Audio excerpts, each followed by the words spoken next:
بسم الله الرحمن الرحيم والحمد لله رب العالمين وصلي وسلم على عبده ورسوله نبينا محمد وعلى آله وصحبه أجمعين أما بعد نواصل إن شاء الله تعالى مع التفسير سورة السبا avec l'explication, le sharh, l'explication, le tafsir, l'exégèse de la sourate As-Saba et on était arrêté au verset وَيَرَى الَّذِينَ أُوتُوا الْعِلْمَ. Donc c'était le verset, je pense qu'on était arrivé au verset 5. Hein. On avait expliqué, si mes souvenirs sont bons, وَيَرَى الَّذِينَ أُوتُوا الْعِلْمَ الَّذِي أُنزِلَ إِلَيْكَ مِنْ رَبِّكَ هُوَ الْحَقُّ. On avait expliqué le hidayah, on avait expliqué le verset coranique numéro 5. أعوذ بالله من الشيطان الرجيم ويرى الذين أوتوا العلم الذي أنزل إليك من ربك هو الحق ويهدي إلى صراط العزيز الحميد. ويرى الذين أوتوا العلم. On avait expliqué ce verset coranique. ويرى يعني يعلموا, donc ils savent, ils voient, c'est-à-dire ils savent. ويرى الذين أوتوا العلم العلماء ورثة الأنبياء كما قال عليه الصلاة والسلام. أوتوا العلم, c'est quel type de personnes qui savent, d'accord, que ce qui est révélé de la part de son Seigneur, de notre Seigneur Tabaraka wa Ta'ala, Al-Qur'an Al-Karim avant tout, et tous les signes, d'accord, qui sont des signes d'Allah Subhanahu wa Ta'ala, ici est une vérité. C'est Al-Ulama, c'est les gens qui ont la science. Et à partir du moment dans un sujet, d'accord, où tu as de la science, tu n'es pas un ignorant, on peut dire que tu es savant dans ce sujet-là.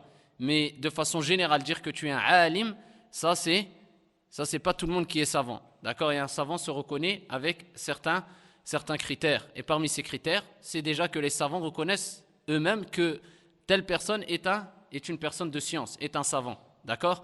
Et ici, Allah subhanahu wa ta'ala, il rappelle que par la science, par la cause de cette science, Allah azza wa jal, il nous donne al-basira, la clairvoyance, al-furqan, le fait de discerner, le discernement. In tattaqullah yaj'al lakum furqana kama qala subhanahu wa ta'ala. Ya ayyuhalladhina amanu in tattaqullah yaj'al lakum furqana. D'accord, si vous craignez Allah subhanahu wa ta'ala, vous les croyants, si vous craignez Allah subhanahu wa ta'ala, Allah azza wa jal va vous donner le discernement. C'est le fait de discerner entre le bien et le mal. D'accord, et on a ce discernement à travers at-taqwallahi azza wa jal. Et on a at-taqwallahi subhanahu wa ta'ala avec quoi? À l'aide de l'ilm, à l'aide de la science. Car on ne peut pas craindre Allah subhanahu wa ta'ala alors qu'on ne connaît pas Allah subhanahu wa ta'ala.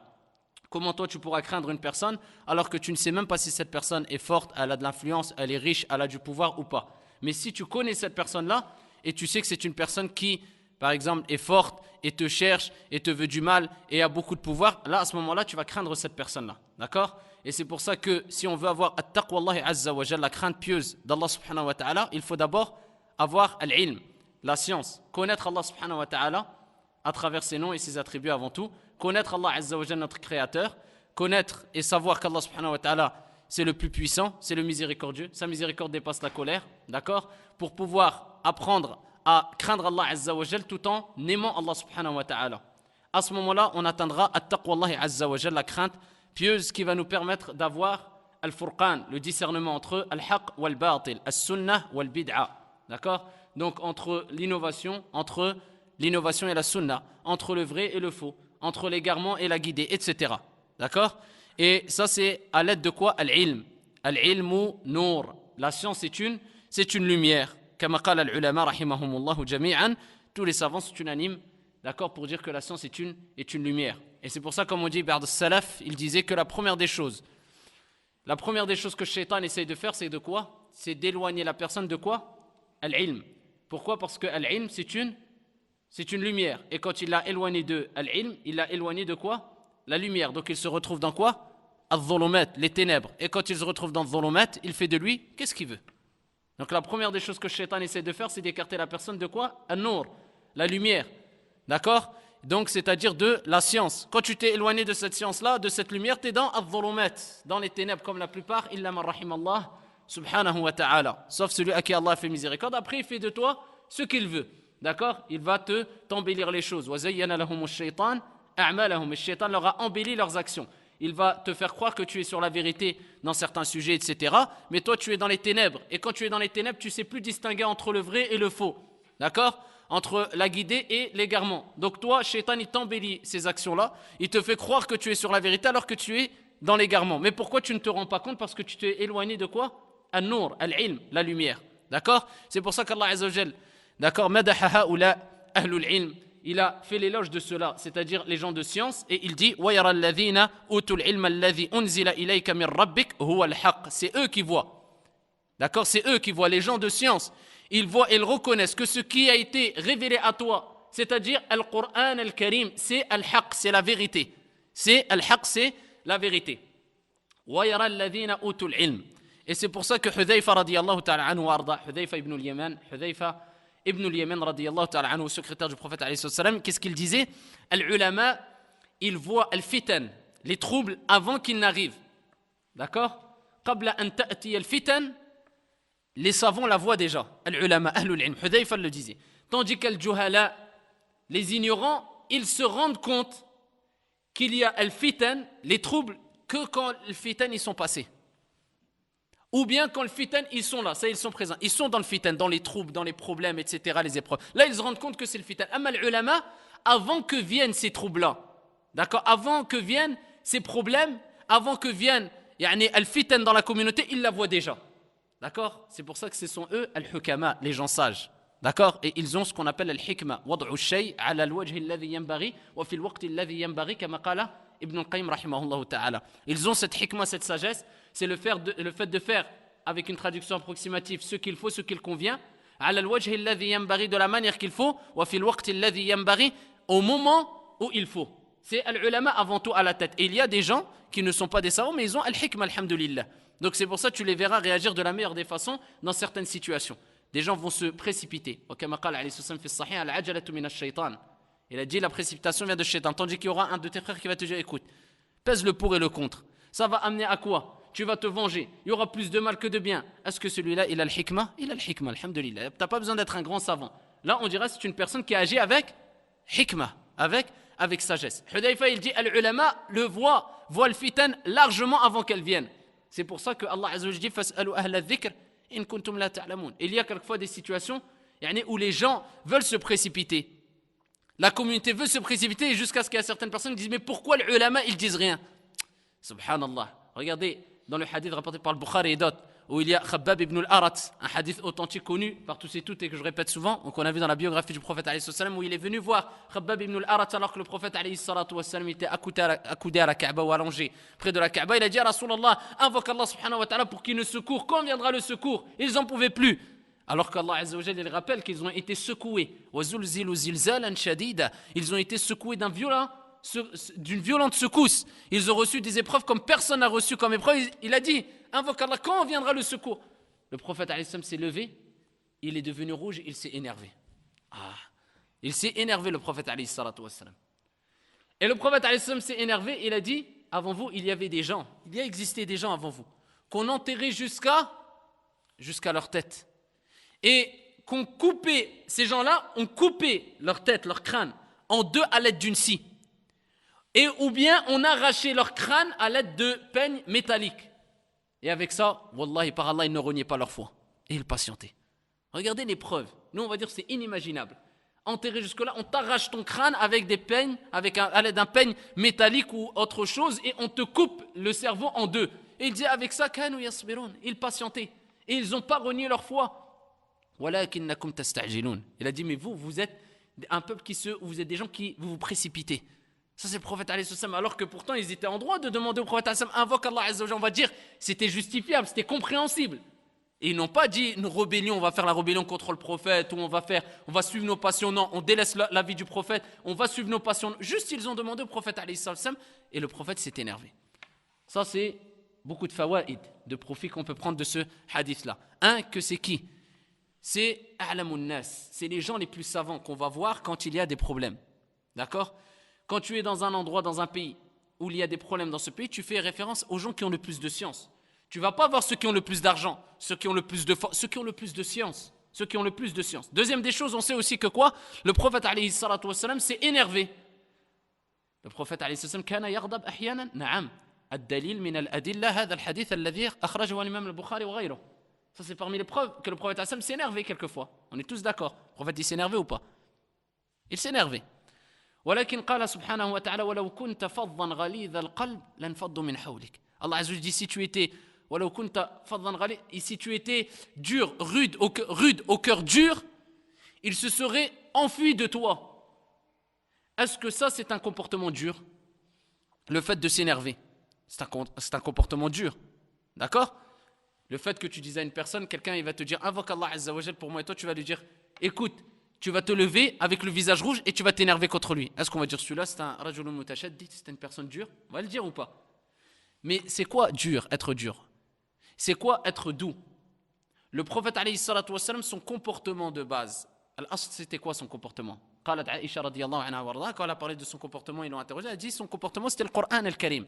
Et tous les récits prophétiques rappellent que le prophète alayhi sallam c'était une personne douce, clémente, d'accord, gentille, etc. Lakin, il faut savoir, quelquefois le prophète alayhi sallam s'énervait. Ça c'est la preuve que quelquefois s'énerver, ça ne fait pas de toi une personne dure. Ça ne te fait pas de toi une personne dure. Si tu t'énerves pour le haqq, donc il y a des gens qui ils ont une mauvaise compréhension de la religion. Donc ils n'ont pas quelquefois cette dureté alors qu'il faut l'avoir. Ça ne veut pas dire qu'il faut être dur envers les gens. Non, c'est-à-dire que le comportement ou le juste milieu, c'est que quand quelqu'un parle de toi, il dit celui-là, il est connu pour être une personne douce, gentille, de bon comportement. Voilà, c'est ça l'asl. C'est ça l'asl chez toi. Tout le monde te connaît comme ça. Mais je l'ai vu qu'il s'est énervé une fois. Mais dis-moi pourquoi il s'est énervé. Voilà pourquoi il s'est énervé. On va t'expliquer une situation qui fait qu'il fallait s'énerver, c'était pour le bien de la religion ou le bien de la religion de la personne. Là, ce n'est pas une personne dure. Parce que si tu dis que dès que la personne s'énerve, c'est une personne dure, tu dis que le prophète alayhi salatu wassalam, c'était une personne dure qui était tombée quelquefois dans l'extrémisme ou dans l'excès. A'udhu billah, jamais. D'accord? Donc quelquefois tu t'énerves, il faut s'énerver pour le haqq. Mais il faut savoir quand s'énerver. On en revient, il nous faut quoi? Al-hikmah.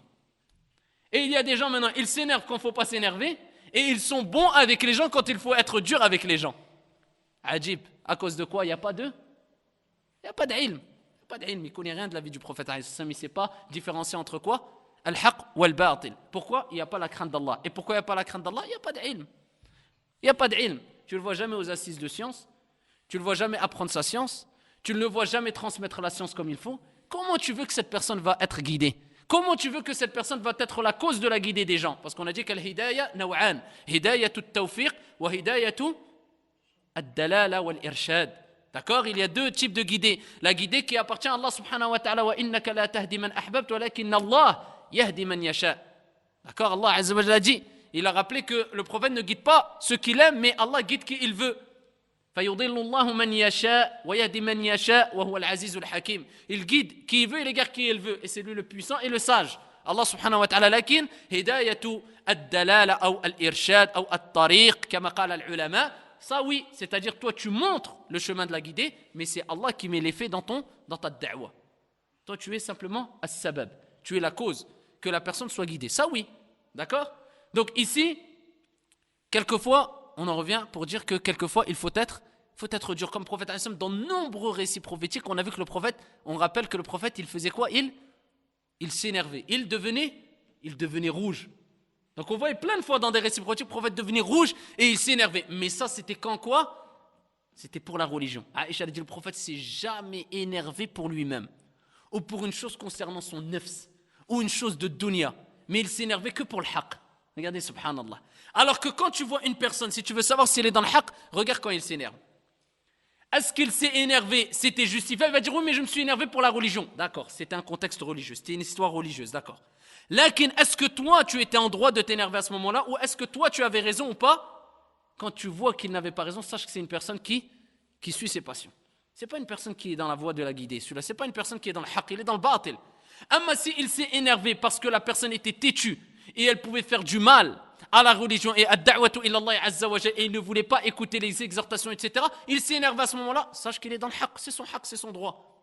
D'accord? Et ça, il faut revenir au texte coranique et au texte prophétique et à la biographie du prophète alayhi salatu wasallam bi fahmi salafil ummah pour comprendre et savoir quand s'énerver, quand être doux, etc. Clair, ça c'est une chose à ancrer dans sa tête et pas dès qu'on voit une personne s'énerver dire ouais celui-là il est dur ou ne pas. On voit que le prophète alayhi salatu wassalam, quand il a eu dans Ghazwat Tabouk là les trois qui sont restés en arrière et qui n'ont pas voulu combattre avec le prophète alayhi salatu wassalam. Ici qu'est-ce que le prophète alayhi salatu wassalam avec Ka'b ibn Malik radiyallahu anhu warda, il avait même ordonné de plus leur parler, de plus leur serrer la main, de les exiler, al-hijra. Tout le monde, ils avaient l'ordre de plus leur parler, de même pas leur passer le salam. Mais ça, c'est pas toi t'expliques comme tu veux, wal'iyadhu billah. Ça il faut voir l'explication de l'ulama. Mais ça c'était pour vous montrer vraiment ici, ce qu'on peut en tirer, c'est de façon générale que quelquefois, ahyanan, tu dois être et tu as droit d'être dur avec certaines personnes. Pourquoi? Quand les limites sacrées d'Allah Azza wa Jalla ont été transgressées, les personnes persistent dans leur mal par exemple, ou ils peuvent faire du mal à la communauté pour montrer que tu ne cautionnes pas ce type de personnes, être dur. Pas en arriver, nous, à notre degré, de ne pas passer le salam, wal'iyadhu billah. Quand on rentre dans un cimetière, qu'est-ce qu'on dit? Assalamu alaikum ahl ad-diyar. Donc on passe le salam à qui? À ceux qui sont enterrés. Al-amwat, les gens morts. Comment Allah Azza wa Jalla, le prophète alayhi salam, il t'enjoint de prononcer le salam, dire salam alaikum aux gens qui sont morts, et toi tu passes pas au salam à celui qui dit la ilaha illallah Muhammadur Rasulullah et qui marche et qui est vivant, wal'iyadhu billah. C'est un égarement ça. Lakin, montrer que quelquefois il faut être dur avec des ahlul fitan ou qui obstruent le sentier d'Allah, ou si tu sais que tu vas être bien avec eux, ils vont être plus à l'aise pour casser da'watu ilallah azza wa jalla. À ce moment-là, le mieux c'est de quoi? C'est de quoi? C'est d'être dur avec cette personne pour qu'il ne se sente pas à l'aise et qu'il parte faire sa fitan ailleurs. Ça c'est clair. Pourquoi? Parce que si toi tu dis non, je suis bien avec lui, comme il va s'en sentir à l'aise et il va continuer à faire son travail et casser ad-da'wa, toi en voulant faire le bien, t'as fait le mal. Pourquoi? Tu n'as pas vu loin. T'as pas vu loin. Les ulama, ils voient le fitan de loin. Les ulama, ils ont al-basira, la clairvoyance. Ils te voient une personne, ils voient dans son comportement, il va te dire celui-là, étiquette, très dangereux. Tu vas pas comprendre, mais il m'offre des cadeaux, il parle. Très dangereux cette personne-là. Celui-là à éviter. Et les gens ne comprennent pas. Et 5 ans après, t'entends ce que cette personne a fait. Donc c'est pour ça qu'il nous faut al-ilm et on n'a rien sans rien. وَيَرَى الَّذِينَ أُوتُوا الْعِلْمَ الَّذِي أُنزِلَ إِلَيْكَ مِنْ رَبِّكَ هُوَ الْحَقُّ الْقُرْآنُ وَيَهْدِي إِلَى صِرَاطِ الْعَزِيزِ الْحَمِيدِ. D'accord? Regardez les ulama, qu'est-ce qu'ils ont dit? وَمِنْهُمْ شَيْخُ الْعُثَيْمِينَ rahimahullah ta'ala. Il dit ici concernant ce verset coranique, et ceux qui s'efforcent de rendre, ou plutôt le verset 6, et ceux à qui le savoir a été donné, voient que ce qu'on t'a fait descend de la part de ton Seigneur est la vérité, c'est-à-dire Al-Qur'an Al-Karim. Écoutez bien, qui guide au chemin وَيَهْدِي إِلَى صِرَاطِ الْعَزِيزِ الْحَمِيدِ, qui guide au chemin du Tout-Puissant, donc Allah Azza wa Jal, du digne de louange, Allah Azza wa Jal. Cheikh Al-Uthaymin, il dit ça, c'est la preuve que quoi? Si tu t'accroches au Coran, Al-Qur'an Al-Karim, Allah subhanahu wa ta'ala, il te donnera la puissance et tu seras loué. Il te donnera la puissance et tu seras loué. D'accord? C'est-à-dire que tu vas attirer l'agrément des gens. Pourquoi Allah Azza wa Jal, il rappelle ces deux noms alors qu'il aurait pu dire wa yahdi ila siratillahi azza wa jal wa ila siratil aziz al-hamid. Wal aziz min asma'illah wal hamid min asma'illahi azza wa jal. Ça fait partie des noms d'Allah subhanahu wa ta'ala. Et il nous rappelle Cheikh Al-Uthaymin que celui qui s'accroche à ce qui a été révélé, d'accord, et qui reconnaît que c'est une vérité, c'est-à-dire Al-Qur'an Al-Karim, il recevra la puissance bi'idnillahi azza wa jal. Et ça confirme ce que le prophète alayhi salam a dit dans Sahih Muslim, man tawada'a lillah rafa'ah. Celui qui se rabaisse pour Allah, Allah l'élève. D'accord? Donc ici tu vas être élevé par quoi? Par la cause de quoi? Ton attachement à la religion. Et c'est pour ça que Omar ibn al-Khattab radiyallahu anhu wa arda, il disait on a été élevé, on a reçu de la notoriété grâce à quoi? Grâce à l'islam. Et celui qui cherche la puissance, la notoriété, le pouvoir dans autre chose que l'islam, Allah Azza wa Jalla l'humiliera. Allah subhanahu wa ta'ala l'humiliera. Comme il a dit Omar ibn al-Khattab radiyallahu anhu wa arda. Regardez ici as-salaf wa minhum as-sahaba, comment ils ont compris cette religion. Le pouvoir, la notoriété, la gloire, as-sa'ada, le bonheur, il est où? Il est dans la religion, dans l'islam. Il est dans l'islam. D'accord?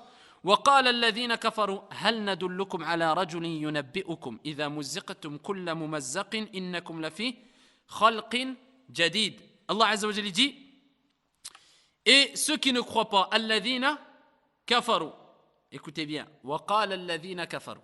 Donc là on parle des non-musulmans, des associateurs, ceux qui sont tombés dans la mécréance. وقال الذين كفروا, et ceux qui ont mécru ou qui ne croient pas dire, voulez-vous que l'on vous montre un homme qui vous prédise que lorsque vous serez complètement désintégré, vous reparaîtrez sans nul doute en une nouvelle création.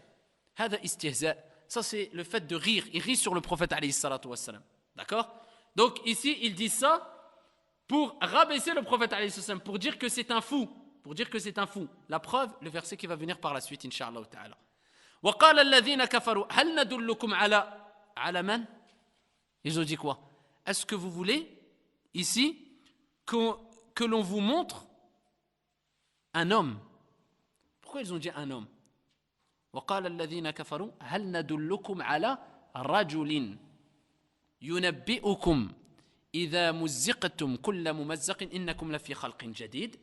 C'est pour rire sur le prophète. Est-ce que vous voulez que je vous indique celui qui dit que quand vous allez désintégrer, vous allez devenir poussière, ici vous allez renaître, d'accord, vous allez ressusciter. Donc pour rigoler du prophète alayhi salam, pour dire c'est le prophète. Donc il faut dire c'est lui, c'est le prophète Mohammed alayhi salatu wasalam. Et ils savent qu'il parle du prophète alayhi salam. D'accord. وَقَالَ الَّذِينَ كَفَرُوا هَلْ نَدُلُّكُمْ عَلَى رَجُلٍ. Mais pourquoi ils n'ont pas dit le prophète Mohammed? Pourquoi ils n'ont pas dit Mohammed? Pourquoi ils n'ont pas dit ils l'ont pas cité. Ils n'ont pas cité son nom. Mais ils ont dit ala rajulin yunabbi'ukum. Pourquoi à votre avis? Pourquoi ils n'ont pas dit voulez-vous que je vous indique une chose? Mohammed, il prétend, ou alors écoutez, Mohammed, il prétend que vous allez mourir et que vous. Mais pourquoi ils ont dit non? Hal nadullukum ala rajulin yunabbi'ukum. Regardez les ulama, comment ils tirent les fruits des versets coraniques. Nous on dit des versets coraniques adi. Et alors, c'est Rajulin, il parle du prophète alayhi salam. Ça nous suffit de savoir le prophète. Non. On sait que quoi? Si toi maintenant, tu vas chez le médecin, d'accord, tu vas chez le médecin. Ou bien, à titre d'exemple, toi tu prends le téléphone, tu vas appeler le médecin, tu tombes sur la secrétaire par exemple, d'accord? Tu vas dire, et le médecin il s'appelle, bon, à titre d'exemple, qu'est-ce que vous choisissez un nom? Michel. Et tu vas dire, est-ce que Michel est là? Tu vas dire ça ou pas?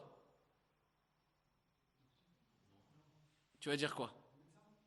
Est-ce que le médecin Michel est là? Ou est-ce que le docteur est là? Ou est-ce que le docteur Michel est là? D'accord? Ou est-ce que le spécialiste Michel est là? Ou est-ce que... Mais est-ce que vous allez dire est-ce que Michel est là? Ça ne se dit pas. Personne n'oserait... Vous n'oserez même pas dire ça. On n'oserait même pas le dire. Même si c'est un mouchrik, même si c'est un bouddhiste. Tu ne vas pas dire est-ce que Michel est là? Est-ce que docteur Michel est là? Ça. Même si tu es dans un pays musulman, est-ce que docteur Mohammed est là? Dans sa plaque, il y a écrit docteur. Il n'y a pas écrit Michel ou la Mohammed. Il y a écrit docteur. D'accord? D'accord, pourquoi? تعظيما لهذا الرجل أو تعظيما لهذا العمل. Ça c'est pourquoi? Pour montrer l'importance de quoi? De cet homme-là, du rang qu'il a acquéri et du travail qu'il fait, d'accord? Parce que c'est un travail ici il ne l'a pas eu en claquant des doigts. Il a dû, on sait très bien que c'est pas n'importe qui devient médecin, ce n'est pas n'importe qui devient chirurgien, ce n'est pas n'importe qui. C'est plus dur, d'accord? Que d'être, par exemple, on va dire, et tout travail est noble. Tout travail est noble. Le prophète alayhi salam, il était quoi? Berger. Tous les prophètes ont été bergers, comme qala alayhi salatu wassalam. Tout travail, il est noble. Mais est-ce que c'est plus facile d'être médecin? Ou est-ce que c'est plus facile d'être, par exemple, je ne sais pas, titre d'exemple, je ne sais pas, je ne veux pas rabaisser quelqu'un, n'importe quoi, mécanicien. Tout travail est noble. C'est quoi le plus dur? C'est d'être médecin, c'est clair, ou d'être chirurgien, ou d'être... Donc, par rapport à ça, au travail qu'il a fourni, au rang qu'il a acquéri, ou qu'il a atteint plutôt, à ce que représente, au travail qu'il fournit, on va dire quoi? Médecin un tel. D'accord. Et si maintenant moi je l'appelle Michel, on va me dire quoi? Même la secrétaire peut-être. Et même nous on n'oserait pas. Si par exemple je dis est-ce que Michel est là? Je dis attendez monsieur, Michel quand même, docteur Michel. C'est vrai ou pas? Ils vont dire ça. Pourquoi? Ils vont dire c'est un manque de politesse. Donc là on comprend déjà. Quand tu appelles déjà la personne par son prénom, si cette personne-là a atteint un certain rang, c'est tu rabaisses la personne. Ça, qu'il soit musulman ou pas. Que ça soit n'importe quel travail de dunya. Ay amal min ad-dunya. N'importe quel travail de dunya, tu rabaisses la personne. Si maintenant tu ne l'appelles même pas par son nom, tu lui dis l'autre il est là. Ah là, خلاص طفرت. Elle va te raccrocher au nez. Elle dit هذا اللي حمق اللي مجنون. Est-ce que l'autre il est là? Il va dire comment ça l'autre? Qui vous parlez? L'autre Michel. Vous voyez, ça ramasse encore plus la personne. وقال الذين كفروا هل ندلكم على رجل. Est-ce qu'ils ont dit على محمد? D'accord, هل ندلكم على رجل اسمه محمد, ou un homme son nom c'est Mohammed, ou bien c'est le prophète? Non, ils ont ni dit c'est le prophète. Ils ont rabaissé le prophète ou ils auraient rabaissé le prophète si ils avaient dit Mohammed. Mais là ils ont encore plus rabaissé le prophète Mohammed alayhi salatu wassalam لما قالوا رجل. Ils ont dit الرجل, un homme. D'accord? pour rabaisser encore plus le prophète alayhi salatu wassalam. Et dans tout Al-Qur'an Al-Karim, Allah subhanahu wa ta'ala, il a interpellé, je dis interpellé, ya un-nida. D'accord? Quand on dit ya un-nida, c'est le ya de l'interpellation. Oh un tel. Il a interpellé les prophètes par leur prénom directement. Illa Muhammad alayhi salatu wassalam. Sauf le prophète alayhi salatu wassalam. Allah azza wa jalla dit quoi? Ya ayyuhan nabi. Regardez, respect pour le prophète. Vous comprenez maintenant? Donc quand on dit ya ayyuhan nabi, donc il n'a pas dit à Muhammad, ya ayyuhan nabi yuqul li azwa, par exemple. D'accord? Donc quand il a interpellé le prophète alayhi salatu wassalam, il n'a pas interpellé par son nom. Mais il a dit ya ayyuhan nabi, contrairement aux autres prophètes, pour rappeler que quoi? Le prophète alayhi salatu wassalam, il est au-dessus de tous les prophètes. Khayru khalqillahi azza wa jal. Pour donner Allah subhanahu wa ta'ala lui-même, il fait ce qu'il veut. Mais il donne l'importance, l'importance au prophète alayhi sallam, il ne l'appelle pas par son prénom. Ya ayyuhan nabi. Donc ça c'est une règle. Et on a apporté les preuves qu'il faut retenir. Que ici, et les preuves on les a apportées. Du Coran et de la vie mondaine, d'ici-bas. D'accord? Pourquoi quelquefois on donne des exemples concrets de la vie d'ici-bas? Pour ici se mettre au niveau des gens et pour qu'ils comprennent mieux. Donc maintenant si je te dis toi, c'est qui le meilleur? Celui qui dit la ilaha illallah, Muhammad Rasulullah alayhi salatu wassalam, et qui a atteint le degré de savant, alim, alors que Allah a fait leur éloge, shahidallahu annahu la ilaha illallah wal malaika wa ulul ilm qa'iman bil qist. Allah il a fait leur éloge, warathatul anbiya, le prophète a fait leur éloge, al ulama sont les héritiers du prophète, des prophètes, etc. Ou bien un médecin qui peut-être est associateur et il déteste la religion de l'islam. Qui tu dois respecter le plus? Là, il n'y a pas photo. Il n'y a pas photo. D'accord, on sait très bien, c'est logique. Seulement un fou va dire le contraire. Al-alim, même si tu vois une personne qui est musulmane, une personne musulmane, d'accord, mais qui adore Allah subhanahu wa ta'ala sans rien lui associer, tu dois le respect envers n'importe quel non-musulman, qu'il soit juif, chrétien, n'importe quoi. Mais tu dois plus de respect envers qui? Le musulman. Que dire d'une personne qui t'enseigne et qui a atteint un degré qui fait partie des degrés qui sont le plus aimés auprès d'Allah subhanahu wa ta'ala? Al-ulama, les gens de science. Différents degrés de gens de science il y a bien sûr. Ne serait-ce qu'un prédicateur, n'importe quelle personne qui t'enseigne la religion, tu lui dois le respect. Et si tu appelles une personne médecin, comment toi tu appelles un alim par exemple? Oh toi, ou tiens Mohamed il n'est pas là? Dans quel endroit il étudie, il transmet la religion, la science? Tu dis ah shir, c'est la moindre des choses. Al-allama, ils disent les savants, falyatafaddal fadilat shir, et qu'il avance. Pourquoi il glorifie? C'est la moindre des choses. Nous on glorifie un médecin parce qu'ici il est la cause, c'est une cause simplement, de la guérison de nos cœurs ou de nos corps? De nos corps, pas de nos cœurs. Alors qu'on sait que le plus grave c'est quoi? C'est d'être atteint au corps ou au cœur? Au cœur. Parce que le corps, tu sais tout de suite, j'ai mal à la tête, je prends un Doliprane, j'appelle le médecin, je lui dis j'ai mal à la tête, tu reconnais tout de suite ton mal. Le cœur, tu peux être malade du cœur pendant des années, tu ne te rends même pas compte, et ici tu finis où? En enfer. C'est le cœur, d'accord? Et toi, parce que ce médecin t'a apporté ce médicament qui va guérir ton corps, que ce corps va devenir poussière. Même le kuffar, ils ont dit, regardez, ils ont dit quand vous allez être désintégré, devenir poussière, vous allez ressusciter. Donc on va devenir poussière. Ce corps, parce qu'il t'a apporté une cause de guérison pour ce corps qui va devenir poussière, osmont rien du tout, tu le remercies, merci médecin, merci docteur, c'est un bon docteur, etc.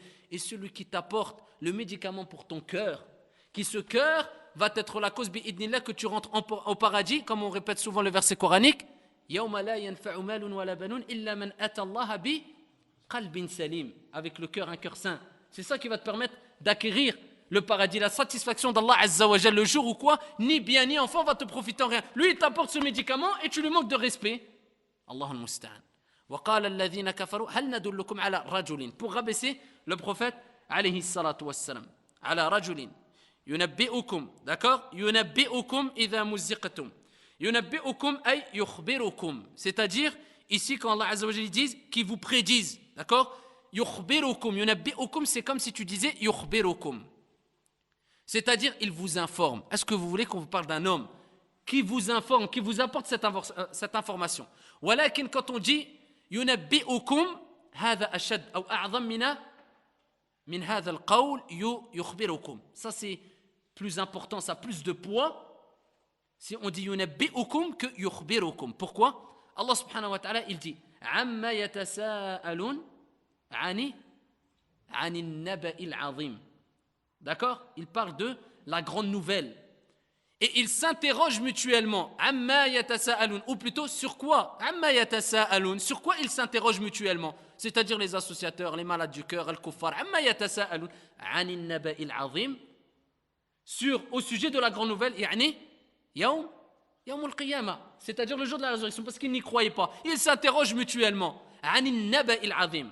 Qala al-ulama, ils ont dit les savants, pourquoi Allah Azza wa Jalla utilise ce terme anin naba'il azim, c'est-à-dire qu'on utilise ce terme, d'accord, yunabbi'ukum, quand ça a plus d'importance que quoi, yukhbirukum. D'accord? Ils disent les ulama, quand tu dis ici yukhbirukum, d'accord, ou yukhbiruka, il t'informe, c'est de façon générale. D'accord? On dit il t'informe, tu peux l'utiliser dans n'importe quel contexte. Mais quand tu parles de yani yunabbi'uka ou yunabbi'ukum, il t'informe, c'est pour montrer ici l'importance de la chose. D'accord? On met l'accent, c'est au-dessus de al-ikhbar, c'est-à-dire l'information tout simplement. Mais c'est une information. Yunabbi'ukum. Donc ici pour montrer que le prophète Hassan, ici, il fournit tous ses efforts. Il montre l'importance, il y tient vraiment à cette information. Yunabbi'ukum idha muziqtum kulla mumazzaqin innakum la fi khalqin jadid. Est-ce que je vous informe sur un homme? Il ne donne aucune importance. Qui il dit, il vous informe.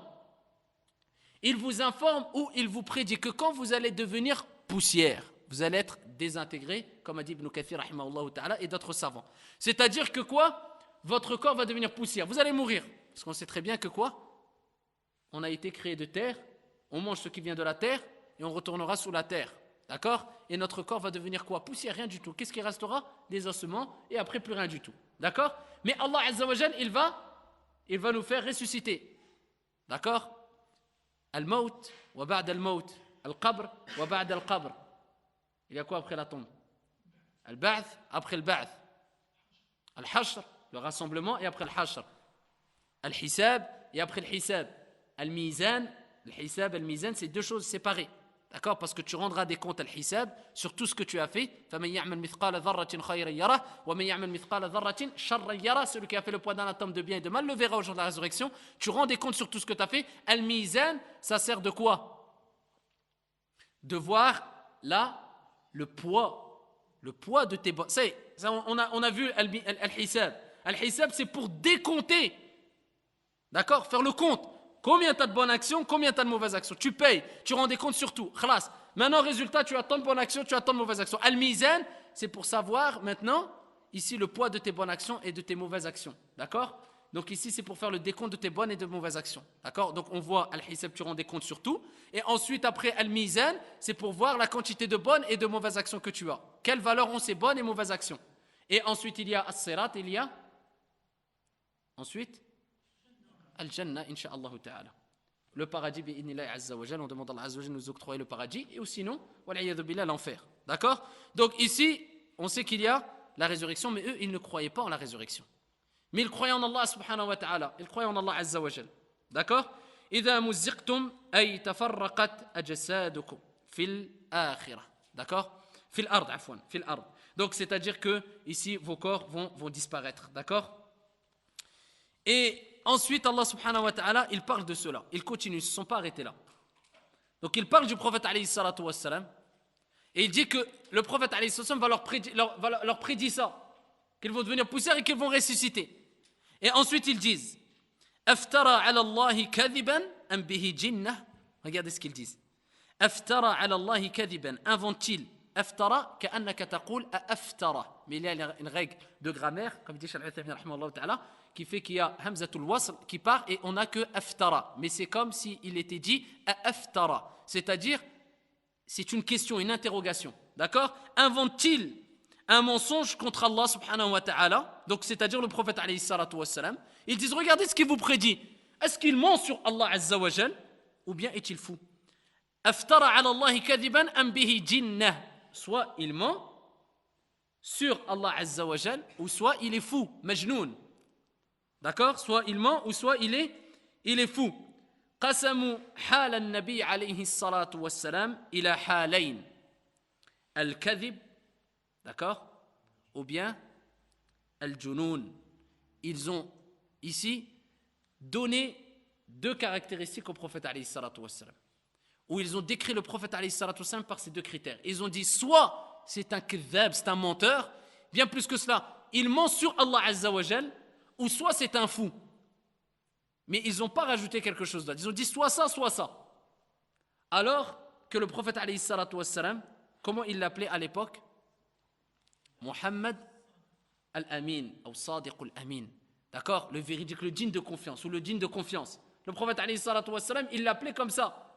Ici, avant la venue de l'islam, avant que le prophète alayhi salatu wassalam, il dit que vous êtes dans le batil, vous êtes égarés, vous êtes dans un égarement évident, mubin, évident. Avant ça, il l'appelait Muhammad, d'accord? Al-Amin, le digne de confiance. Quand il y avait des conflits, il faisait appel à qui? Au prophète alayhi salatu wassalam. Ils aimaient le prophète alayhi salatu wassalam, d'accord? Le digne de confiance. Mais quand le prophète alayhi salatu wassalam, il est venu avec la vérité al-haq, ils l'ont appelé ou ils l'ont considéré comme étant un fou, majnoun, ou bien un menteur. Regardez les mauvais, à quoi ils ont apparenté le prophète alayhi salatu wassalam, d'accord? Comment ils ont représenté le prophète alayhi salatu wassalam? Ils l'ont représenté comme un homme qui montait sur Allah et comme un majnoun, un fou. Alors qu'avant il disait Mohammed le digne de confiance. Pourquoi? Ça c'est la preuve que quand tu vas arriver avec al-haq, avec la vérité, cette vérité va déplaire les non-musulmans, les hypocrites, simplement ou pas? Abadan. Tous ceux qui n'ont pas le haq ou qui détiennent pas le haq ou qui sont contre le haq ou qui n'acceptent pas le haq, que ce soit des musulmans ou des non-musulmans, tu vas les déplaire. Ça c'est clair, c'est connu. C'est pour ça que Aïcha radiyallahu anha wa ardaha, elle disait, une montagne, Aïcha de ilm, une femme savante. As-sahaba, ils posaient des questions à qui? Aïcha. Ils interrogeaient qui? Aïcha. Quand ils avaient un problème, ils allaient voir qui? Aïcha radiyallahu anha, une femme. Et il est rapporté que c'était la plus savante de son époque parmi toutes les femmes. La plus savante. Et ici, ils allaient poser les questions à Aïcha. Aïcha, cette montagne de ilm, elle a donné un conseil à une montagne de ilm et de force et de iman, Muawiyah, radiyallahu anhu warda. Et qu'est-ce qu'elle lui a dit? Ya Muawiyah, cherche la satisfaction de qui? D'Allah subhanahu wa ta'ala. Même si les gens sont contre toi. D'accord? Et elle lui dit, si tu cherches la satisfaction d'Allah azza wa jal, tu auras l'agrément d'Allah azza wa jal, des anges et de l'ensemble des gens. Mais si tu cherches la satisfaction, rida ou nas, l'agrément des gens, la satisfaction des gens, l'éloge des gens, il dit tu cherches que les gens, qu'est-ce qu'il va dire Allah? Que les gens, peu importe que Allah soit satisfait ou pas, ou que ça contredise ce que Allah veut. Non, regarde les gens. وقال عليه الصلاة والسلام لا طاعة في مخلوق أو لمخلوق في معصية الخالق. Il n'y a pas d'obéissance à la créature dans la désobéissance au créateur. Toi tu es là pour satisfaire Allah. Elle dit, si tu cherches la satisfaction des gens et tu délaisses la satisfaction d'Allah azza wa jal, tu auras quoi? As-sakhat. Tu auras tout ce qui concerne la colère d'Allah, des anges et des gens contre toi. Regardez subhanallah la lourde recommandation. Ça c'est la preuve que quoi? Aïcha elle rappelle à Muawiyah, ya Muawiyah, tu as beau avoir un comportement, tu as beau être un compagnon, tu as beau être masha'Allah, tu as beau être dans la guidée, tu as beau suivre la sunna du prophète alayhi salatu wassalam, il y aura toujours des gens contre toi. Belle, celui qui dit, moi, je vais essayer de gagner le cœur de tout le monde, il va dire quoi? Ou on lui dit quoi? Toi, tu n'es pas meilleur que le prophète alayhi salatu wassalam. Et ce que tu dis, c'est impossible et ça n'a jamais existé pour un être humain. La meilleure des créatures sur la surface de la terre, الذي أرسله سبحانه وتعالى رحمة للعالمين, celui qu'Allah Azza wa Jalla a envoyé comme miséricorde pour l'humanité, qui a gagné le cœur des musulmans et des non-musulmans, il n'a pas gagné le cœur de tous les non-musulmans, de tous les associateurs. Bien plus que cela, il y avait des gens qui avaient de la haine contre lui, ils voulaient le tuer, ils étaient prêts à sacrifier leur vie. Pourquoi? Pour que le prophète alayhi salatu wassalam meure et souffre. Ils détestaient le prophète alayhi salatu wassalam. Donc ça ne veut pas dire qu'il y a des gens qui vont te détester, que tu es égaré. Là, ce qui nous importe, et retenez ça, pourquoi telle personne elle me déteste? Ah, ça m'importe ça. Pourquoi cette personne elle me déteste? Là il y a un problème. Quand quelqu'un t'aime pas, pose-toi la question. Cette personne, elle ne m'aime pas. D'accord. Pourquoi elle ne m'aime pas? Déjà, si tu te poses la question, alhamdulillah, tu cherches à quoi? Satisfaire Allah à travers ton comportement envers les gens. Parce que Omar ibn al-Khattab, vous connaissez le hadith, quand il y a une janaza qui est passée, d'accord? Le prophète, Omar, les gens ont parlé en bien de cette personne. Le prophète, il a dit quoi? Wajabat. Ensuite, une autre janaza est passée, un autre cortège funéraire est passé. Les gens ont parlé en mal. Le prophète, il a dit wajabat, c'est accepté. Omar, il a dit, Rasulallah, le premier, il est passé. Ils ont parlé en bien sur le mort. Tu as dit wajabat, c'est accepté. Le deuxième, ils ont parlé en mal. Tu as dit wajabat, c'est accepté. Pourquoi? Il a dit, vous êtes les témoins d'Allah Azza wa Jal sur terre. Donc la preuve que quoi? Ça a une influence quant à ton devenir dans l'au-delà. Si les gens parlent en bien ou en mal. Donc tu es là aussi pour gagner les cœurs des gens. Mais tu gagnes les cœurs des gens pour satisfaire Allah Azza wa Jal, et tu ne gagnes pas les cœurs des gens en attirant la colère d'Allah Azza wa Jal sur toi. Donc tu ne fais pas ce que tu veux. Tu ne gagnes pas les cœurs comme tu veux.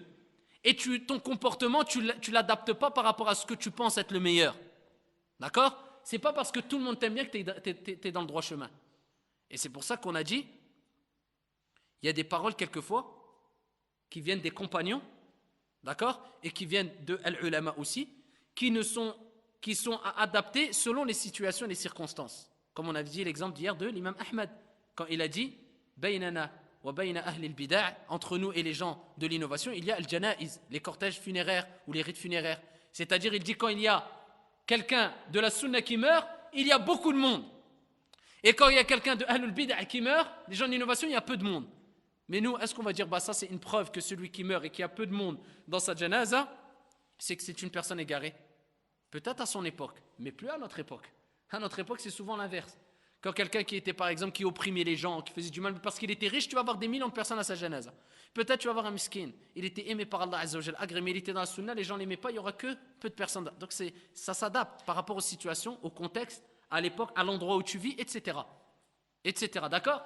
Donc ici, là, on est là pour satisfaire Allah subhanahu wa ta'ala. On est là pour satisfaire Allah Azza wa Jal. Et à partir du moment où tu vas satisfaire Allah Azza wa Jal, il y a des gens qui ne vont pas t'aimer. Mais dis-toi, pourquoi ils ne m'aiment pas? C'est même un musulman. Pourquoi il ne m'aime pas ce musulman? Parce que je lui ai dit le haqq et son orgueil a pris le dessus, il n'a pas accepté le haqq. Khalas, moi, il ne m'aime pas, moi je le déteste en Allah pour cette erreur qu'il a. Al-wala wal-bara. Nuhibbu fillah wa nubridu fillahi azza wa jal. Man ahabba fillah aw lillah wa abghada fillah wa a'ta lillah wa mana'a lillah faqad istakmala al-iman kama qala alayhi salatu wassalam. Celui qui aime pour Allah ou en Allah, qui déteste en Allah, qui donne pour Allah, qui retient pour Allah, faqad istakmala al-iman, il a certes complété sa foi. C'est le prophète alayhi sallam qui a dit.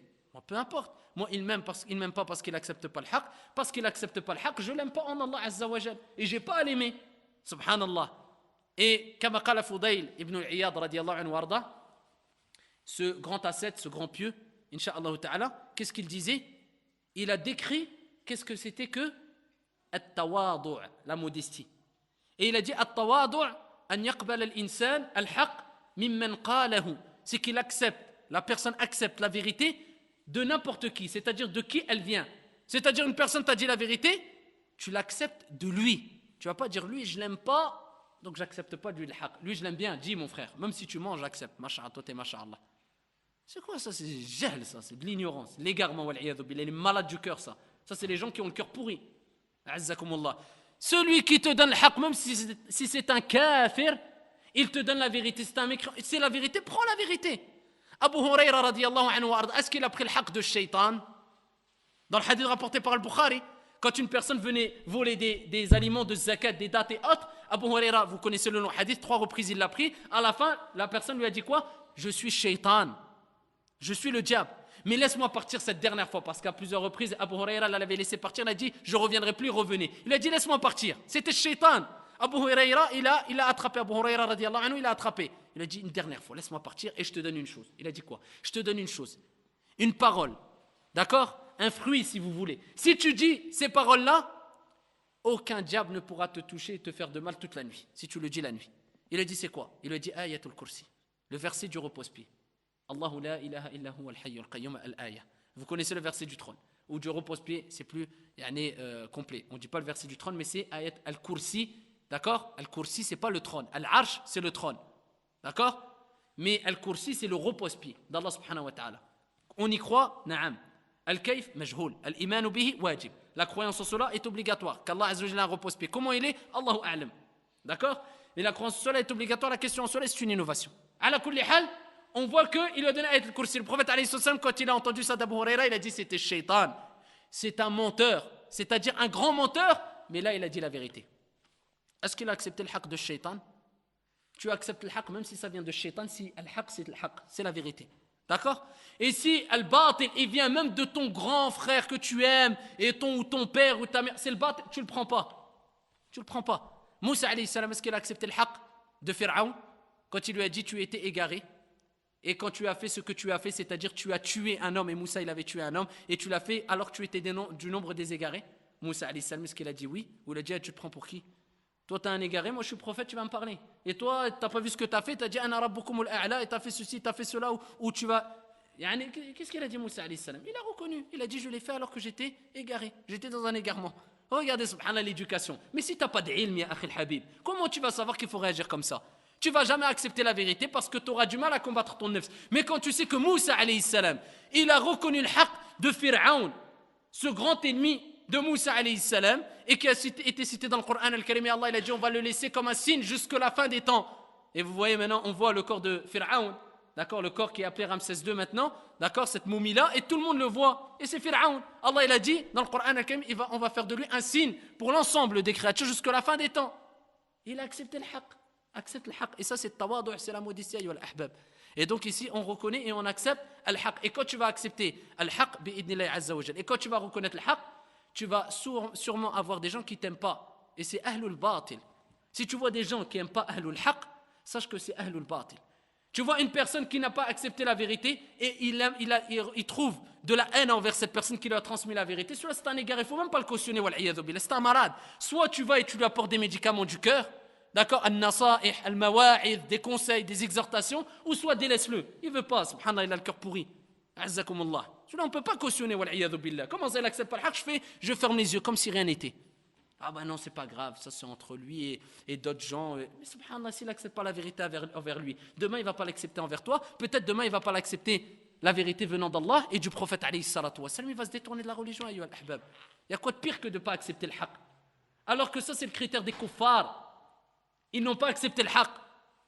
Walladhina utul ilm. Les gens à qui on a donné la science, qu'est-ce qu'ils ont dit? Ils ont reconnu que ça, ce qui venait de la part d'Allah Azza wa Jalla, c'était al-haqq, c'était la vérité. Lakin si toi tu ne reconnais pas le haqq envers ton frère, demain tu ne reconnaîtras pas le haqq venant d'Allah Azza wa Jalla, après-demain venant du prophète alayhi salam, et ainsi de suite, wal-iyadhu billah. Donc ça, c'est une chose très grave. Et ils ont accusé le prophète alayhi salam de majnoun, de personne folle, d'accord, ou alors de menteur. Pourquoi? Parce qu'ils n'ont pas accepté le haqq. Et ils se sont retrouvés dans les ténèbres et ils ne savent plus distinguer entre le haqq et le batil wal-iyadhu billah, comme la plupart des gens, illa man rahimallah subhanahu wa ta'ala, sauf celui à qui Allah azza wa jalla a fait miséricorde. Walhamdulillahi rabbil alamin. S'il y avait des questions, rapidement vous posez, sinon on arrête là, incha'Allah ta'ala. Al-akh qui avait dit par rapport aux deux noms, la femme de Ayyub alayhi salam, et ici, est-ce que c'est Alia ou est-ce que c'est Rahmah? Il n'y a aucune preuve, aucun nas, aucun texte, ni du Coran, ni de la Sunna, authentique. D'accord? Sarih, clair, sahih, authentique, qui prouve que c'est Rahmah ou bien que c'est Alia. On n'a aucune preuve. Lakin, l'imam al-Qurtubi, l'imam al-Baghawi, beaucoup de gens de science et d'exégètes, ils ont cité le nom al-Rahmah. Et ici, la règle dans Usul al-Tafsir, qu'on retrouve dans Usul al-Tafsir, les fondements de Tafsir, c'est que quand on a ici une parole, d'accord, des gens du livre, Ahlul Kitab, ou des juifs par exemple, des gens du livre, c'est-à-dire Al-Yahoud, on parle de l'Yahoud ici, ils nous apportent une parole. Est-ce qu'on la prend en compte au point de vue religieux? Ils nous disent, les Yahoud, ils ont dit par exemple, petit exemple, eux ils disent qu'elle s'appelle Ar-Rahmah. Certains ils disent Alia. Est-ce qu'on la prend ou pas? On la prend ou pas? On la prend pas. On la prend et on la prend pas. À quel moment on la prend, à quel moment on la prend pas? Il y a trois cas. Le premier cas, on la prend, cette parole, si elle ne contredit pas un texte coranique ou la sunna du prophète alayhi salatu wa salam. Bien plus que cela, elle confirme ce qui est relaté dans l'islam. Par exemple, le Yahoud, il va te dire, ici, Allah, il a dit ça. Et nous, on retrouve cette parole, même si c'est d'une autre façon, mais le ma'na, le sens est le même, mais dans le Coran et la sunna. Est-ce qu'on prend? Tu dois prendre. D'accord? Parce que le Coran, le Karim, et At-Tawrah et Al-Injil, c'est des livres révélés par Allah subhanahu wa ta'ala. Deuxième cas, il nous apporte une parole. Elle ne contredit pas le Coran et la Sunna, mais on n'a pas de preuve dans le Coran et la Sunna qu'elle existe, cette parole. Ni on la prend, ni on la délaisse. Mu'allaq, on la laisse suspendue. C'est-à-dire tu la prends pas, mais tu la renies pas, tu la rejettes pas aussi. Tu prends en compte, certains savants prennent en compte, ils citent, ils disent, ils ont dit, d'accord, ils citent simplement, mais ça ne contredit pas le Coran et la Sunna, mais on la prend pas, on l'utilise pas, mais on la rejette pas aussi. Troisième cas, une parole qui contredit le Coran et la Sunna, bi ijma' al-ulama, on n'a pas le droit de la prendre. C'est clair, wadih. Ça, ce nom-là, Ar-Rahma et Aliyah, wallahu a'lam, il n'y a aucune preuve ni du Coran ni de la Sunna. Donc les ulama, c'est pour ça l'imam al-Qurtubi et d'autres, ils ont dit que quoi? Ils ont tendu vers le nom Ar-Rahma. D'accord? Donc ils ont dit qu'elle s'appelait comme ça, la femme d'Ayyub alayhi salam. Donc celui qui veut appeler de toute façon sa fille Ar-Rahma, tout nom est Al-Asl.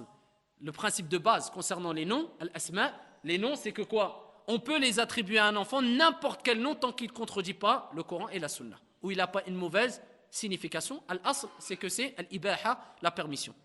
Ar-Rahma, c'est une bonne signification.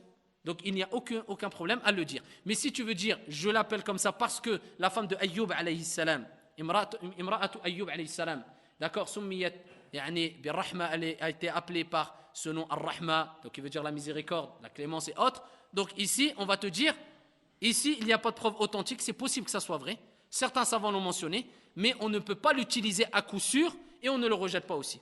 Donc, utilise ce nom, il n'y a pas de problème. D'accord? Tout en précisant aux gens que Ar-Rahma, il y a une divergence entre savants, sachant que quoi? Il n'y a pas de preuve du Coran et de la Sunna, mais ça ne contredit pas le Coran et la Sunna, comme quoi la femme de Ayyub alayhi salam s'appelait Ar-Rahma ou bien Aliyah, mais ce qui est le plus probable, Allahu a'lam, c'est Ar-Rahma. Khalas? Clair? C'est clair? Pas de questions?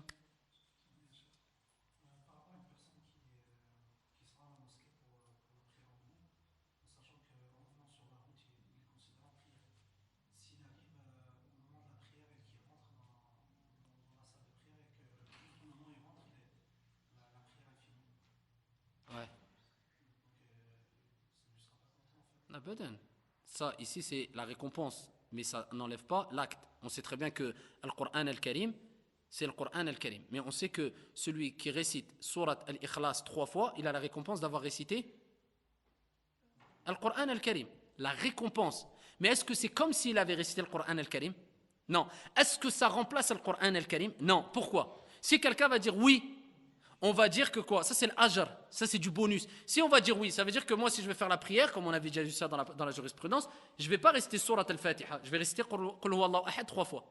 C'est vrai ou pas? Si on dit ça remplace. Parce que le Coran al-Karim, si on récite 3 fois Surat al-Ikhlas, c'est comme si tu avais lu tout le Coran. Et Surat al-Fatiha min al-Coran, ça fait partie du Coran. Donc ça ne remplace pas, mais c'est l'ajr. Si on dit ça remplace, ça veut dire que je récite plus Surat al-Fatiha. Je commence Qul huwallahu ahad, Allahu samad, al-ayat 3 fois, c'est comme si j'avais récité Surat al-Fatiha. Non. Ça, c'est la récompense, mais ça ne remplace pas l'action. Ça, c'est la récompense. Quand tu sors de chez toi avec les ablutions, tu es compté comme si tu étais en prière, mais ça ne remplace pas le fait que tu dois faire la prière. Ça, c'est l'ajr que tu as.